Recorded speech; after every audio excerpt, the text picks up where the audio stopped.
There are two places to vote for the negative. The first is that none of the infrastructure investments that Daniel talks about are actually going to benefit Europe. This is for a couple of reasons.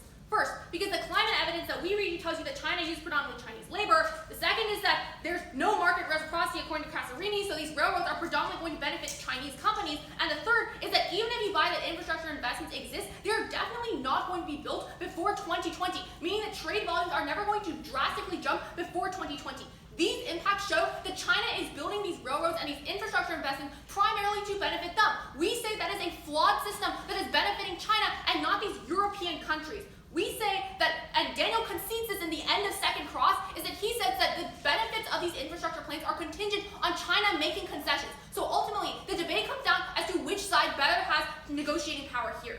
The first card Jennifer read to at the top of the app is from Kana. We tell you the current strategy is already working. The uniqueness is on our side. China's already making concessions in forced technology transfer and trade reciprocity. There's no reason to abandon a working strategy.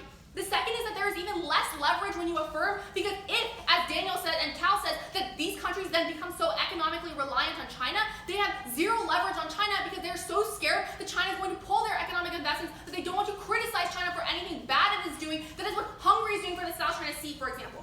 We say that the negative is an infinitely better position in terms of negotiating power. This is where you go to the negative case. The distinction we make here is that France and Germany are never going to join the Belt and Road Initiative. Like the picture Daniel paints you, it's just false. Germany's trade with the US is at $62 billion.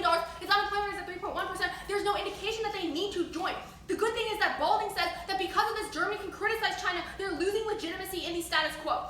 But Sirichin tells you that if Europe stays off of joining, they can use its position to leverage reform. This is really important because Kana tells you concessions have already been made, and Smith tells you that when Italy joined, for example, the EU lost a little